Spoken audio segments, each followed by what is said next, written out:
할렐루야, 6월 3일 월요일입니다. 베드로전서 1장 22절부터 2장 10절까지 말씀을 읽고 은혜 나누도록 하겠습니다. 너희가 진리를 순종함으로 너희 영혼을 깨끗하게 하여 거짓이 없이 형제를 사랑하기에 이르렀으니 마음으로 뜨겁게 서로 사랑하라. 너희가 거듭난 것은 썩어질 씨로 된 것이 아니요 썩지 아니할 씨로 된 것이니 살아있고 항상 있는 하나님의 말씀으로 되었느니라. 그러므로 모든 육체는 풀과 같고 그 모든 영광은 풀의 꽃과 같으니 풀은 마르고 꽃은 떨어지되 오직 주의 말씀은 세세토록 있도다 하였으니 너희에게 전한 복음이 곧 이 말씀이니라. 그러므로 모든 악독과 모든 기만과 외식과 시기와 모든 비방하는 말을 버리고 갓난 아기들 같이 순전하고 신령한 젖을 사모하라. 이는 그로 말미암아 너희로 구원에 이르도록 자라게 하려 함이라.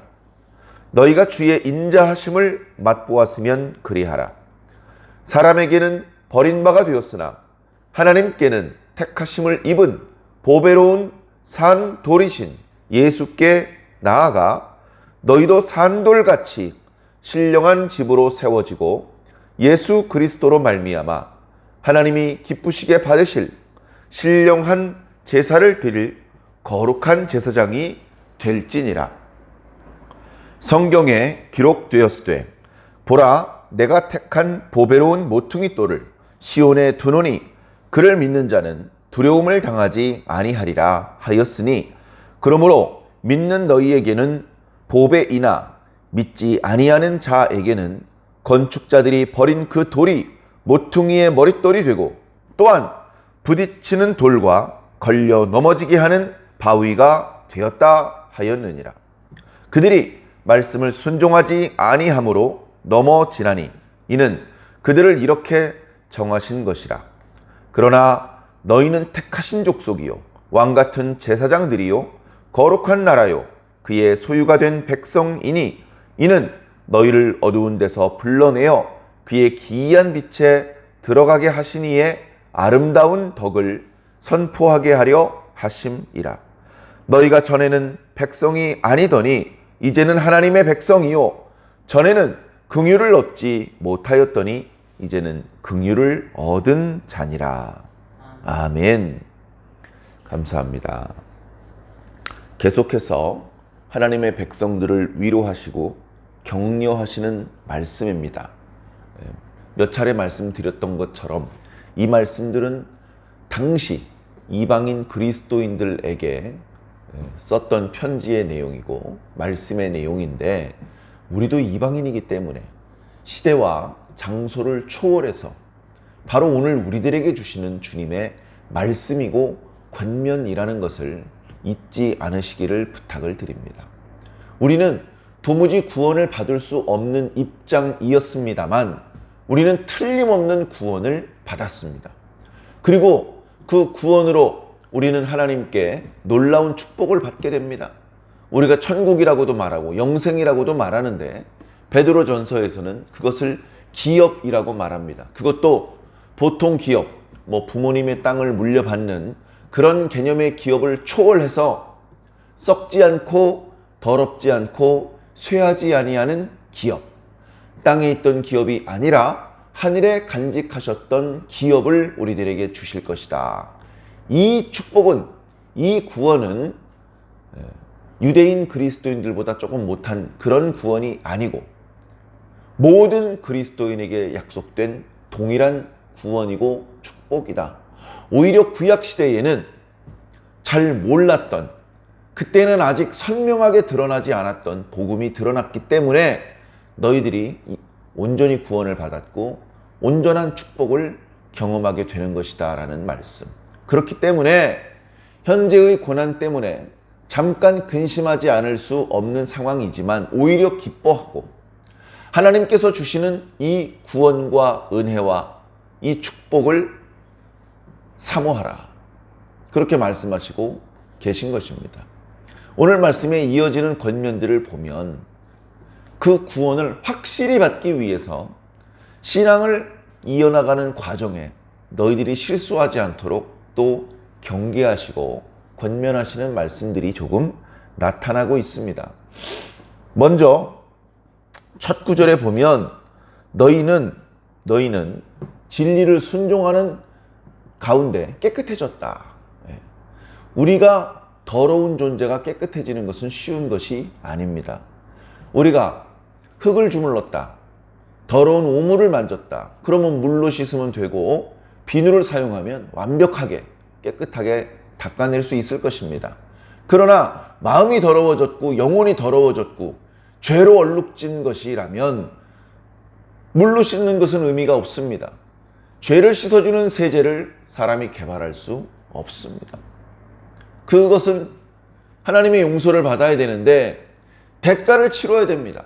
그래서 구약시대에는 죄의 대가로 죽어야 되는데 내가 아니라 나 대신 짐승을 죽이고 나의 죄를 짐승에게 전가시켜서 짐승을 죽임으로써 그 죄의 문제를 해결했습니다. 그러나 그 방법은 온전한 방법이 아니었습니다. 온전한 방법은 불완전한 제물인 양이나 염소나 소가 아니고 불완전한 제사장인 아론의 반차를 쫓은 제사장들이 아니라 완전한 제물이신 죄 없으신 하나님의 아들 예수 그리스도의 몸으로 완전한 제사장이신 멜기세덱의 반차를 쫓은 영원한 대제사장이신 예수 그리스도의 제사로 드리는 그 제사만이 온전합니다. 그래서 그 피뿌림, 피를 뿌림으로써 더러워졌던 것이 깨끗해지는 것이죠. 가시적으로는 깨끗했던 것이 오히려 더러워지는 느낌입니다. 야, 깨끗했는데 왜 피를 거기다 뿌렸어? 얼룩졌잖아. 또 닦아야 되겠네.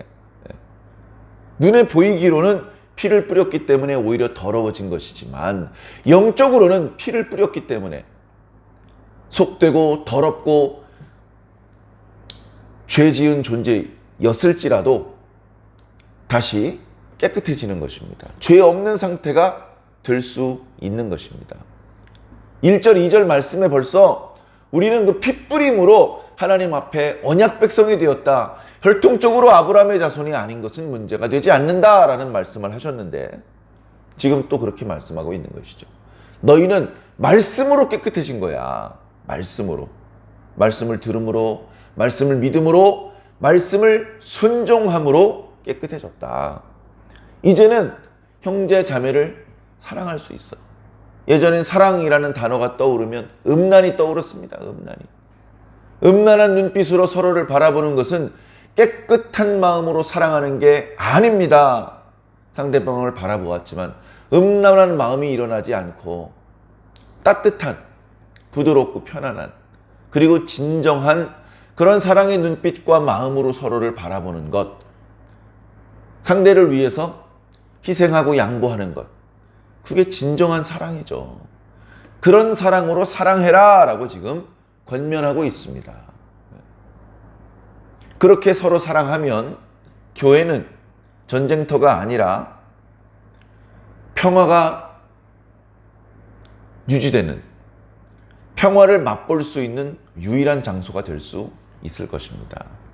이 말씀과 아울러 2장 1절에 그러므로 너희는 1, 2, 3, 4, 5를 버려라. 왜? 이 1, 2, 3, 4, 5는 공동체를 해치는 거야.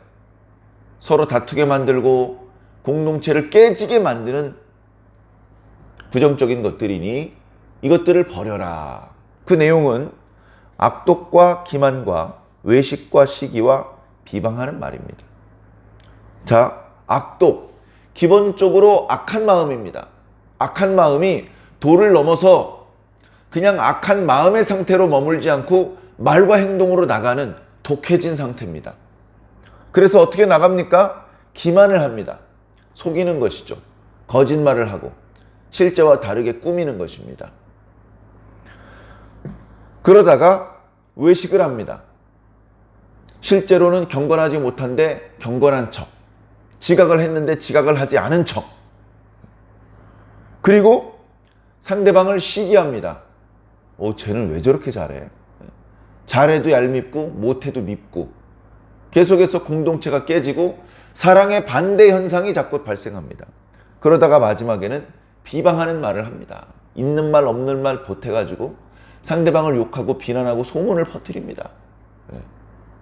이런 모습은 악한 마음 때문에 시작된 것이고, 결과적으로 교회를 평안하게 또 건강하게 세워나갈 수 없게 만듭니다. 공동체에 금이 가게 만들고 서로 불신하게 만들고 합력해서 힘을 모아서 선을 이룰 수 없게 만드는 것입니다. 이런 것들을 버리고 그리스도 안에서 주님께서 너희들을 사랑하신 것처럼 너희들도 서로 뜨겁게 사랑하라 라고 권면하고 있는 것입니다. 자, 두 번째 권면은 말씀을 사모하라는 것입니다. 자, 23절에 보면 너희들이 거듭났다. 너희들이 죄인이었지만 지금은 의인이다. 그렇게 너희들이 전에는 이방인이었고 외인이었지만 이제 하나님의 백성이고 자녀가 된 것은 거듭났기 때문인데, 무엇으로 거듭났냐 하면 말씀으로 거듭났다. 말씀으로 거듭났다. 너희들이 거듭난 것은 썩어질 씨로 된 것이 아니라 썩지 아니할 씨로 된 것이다. 여기 씨라는 건 종자죠, 종자. 종자. 너희들은 가장 좋은 종자로부터 지금의 모습으로 발전한 것이다. 이 종자, 이 씨는 바로 말씀입니다. 어떤 말씀? 살아있고 항상 있는 말씀. 항상 있다는 말씀이 뭐죠? 영원 전부터 영원 후까지 영원히 존재하시며 변하지 않으시는 완전한 말씀. 이 말씀으로 된 것이다. 이미 구약의 이사야 선지자의 말씀에 이런 말씀이 있다. 인용을 하시죠. 모든 육체는 풀과 같고 모든 영광은 풀의 꽃과 같다. 풀은 마르고 꽃은 시든다. 그러나 주의 말씀은 세세토록 있을 것이다. 자, 이 말씀이 이사야 선지자의 글에 기록된 배경은 이렇습니다. 당시 유다와 이스라엘을 괴롭혔던 것은 다름 아닌 바벨론입니다. 바벨론의 영광과 권세가 장난이 아니에요. 유다는 너무나 초라합니다. 그때 말씀하셨죠. 바벨론이 세 보이니? 바벨론이 화려해 보이니? 여러분, 역사적으로도요, 바벨론은 불과 한 200년밖에 존속이 안 됐습니다. 우리나라는요, 고려가 450년, 조선왕조 500년, 고구려 700년, 신라 1000년입니다. 중국의 명나라 200년 겨우 넘겼어요. 바벨론도 마찬가지입니다. 한때는 전 세계를 호령하는 전 세계 최강대국, 초강대국이었지만 어떻게 된다고요? 풀은 마르고 꽃은 시든다. 두려워하지 마라. 너희들이 두려워할 만한 대상이 아니다. 곧 말라 비틀어진다. 영원히 계신, 세세토록 계신 하나님의 말씀을 의지해라. 이 말씀으로 하나님께서 너희들을 구원하실 것이고 지켜주실 것이다. 그 동일한 능력과 은혜가 이방인 그리스도인들에게, 오늘 저와 여러분들에게도 미치는 것입니다. 우리가 너희들에게 전한 복음이라 하면 예수 그리스도에 대한 말씀이죠. 이 복음이 바로 세세토록 있는 말씀, 결코 마르거나 시들지 않는 영원성과 절대성을 가지고 있는 능력이다. 바로 이 복음으로 너희들이 거듭난 것이다. 그러니 어떻게 해야 되겠습니까? 이 말씀을 사모해야 된다. 말씀. 그래서 2장 2절에 갓난 아기들이 젖을 사모하는 것처럼, 그죠? 어린아이들이요, 젖을 집요하게 찾습니다. 그렇게 조금 전에 먹은 것 같은데 또 먹습니다. 먹고 자고 그러면서 쑥쑥 크는 것이죠. 갓난 아기들 같이 순전하고 신령한 젖을 사모하라. 하나님의 말씀을 사모하라. 이는 이 말씀으로 말미암아 너희로 구원에 이르도록 자라게 하려 함이라. 구원을 이미 받았죠. 그러나 구원의 완성을 향해서 우리는 계속해서 성장해 나가야 하는 것입니다. 주님의 인자하심을 맛보았다면 더욱 그리해라. 주님은 어떤 분이냐? 사람들에게는 버림을 받은 존재다. 그러나 하나님께는 택하심을 받았다. 그래서 하나님께서는 세상에 이미 있었던 종교 지도자들을 외면하시고 오히려 그들에게 버림을 받았던 예수 그리스도를 교회의 기초돌로 삼으셨다. 그래서 하나님에게는 사람들에게는 버림을 받은 너희 이방인들이, 유대인들에게 마저 인정을 받지 못하는 너희 이방인들을 하나님께서는 택하셨다. 예수 그리스도께서 보배로운 산돌인 것처럼 너희들도 산돌들이 되어서, 원문에는 3절에 있는 그 5절에 있는 산돌은 산돌들입니다. 복수죠. 산돌들이 되어서 그 기초석 위에 올라가는 성전으로 세워져 간다. 그 큰 성전의 일부로 우리가 지어져 간다. 공동체가 깨지면 안 되겠죠. 자, 그래서 우리도 세상에서는 버려지지만 하나님께는 택하심을 입은 존재들이다. 그래서 심지어 하나님께서 기뻐하시는 제사를 드릴 수 있는 제사장이 되는 것이다.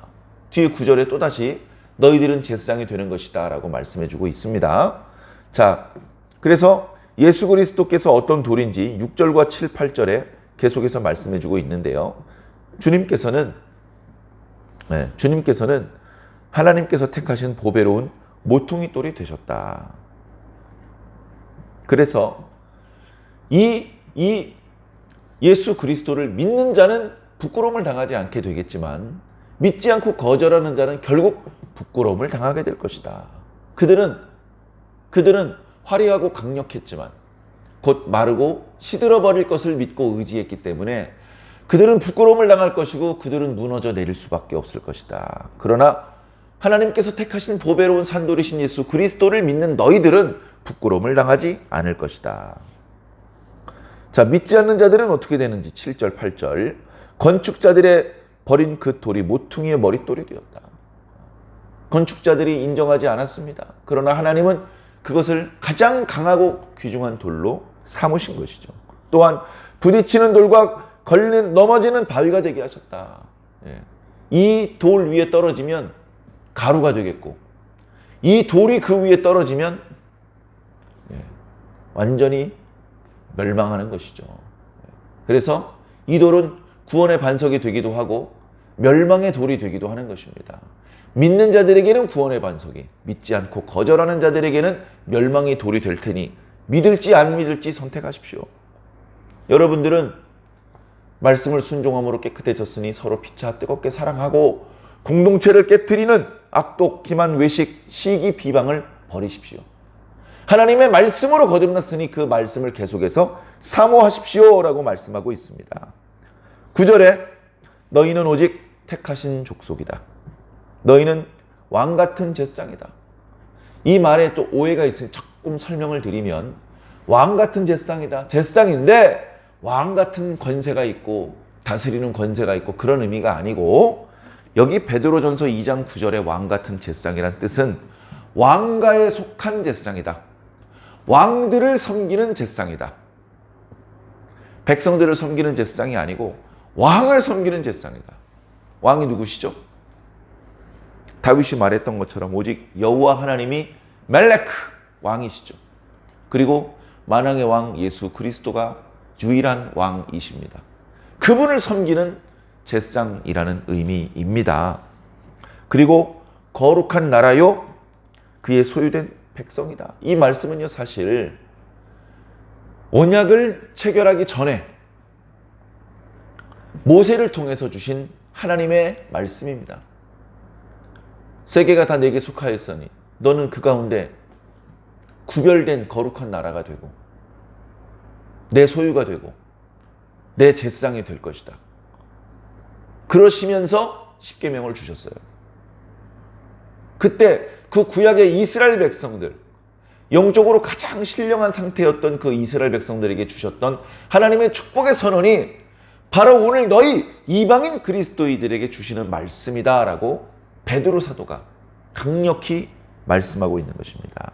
10절에 전에는 물론 너희들이 하나님 백성 아니었지. 그러나 지금은 너희들이 하나님의 백성이 되었고 전에는 불쌍히 여김을 받지 못했지만 지금은 불쌍히 여김을 받은 자니라 라고 말씀하고 있습니다. 말씀 안에서 우리가 신분이 전환된 것이죠. 그러니 말씀을 사모하셔야 됩니다.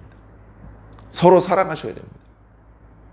계속해서 교회를 통해서 선포되는 말씀들의 귀를 기울여 주시고 그 말씀들의 의미를 계속해서 묵상해 주시고 그 말씀의 뜻대로 일상생활을 통해서 이 말씀을 적용하고 실천해 보시기를 부탁을 드립니다. 그렇게 할 때에 뭐 그렇게 한다고 뭐 달라지겠어?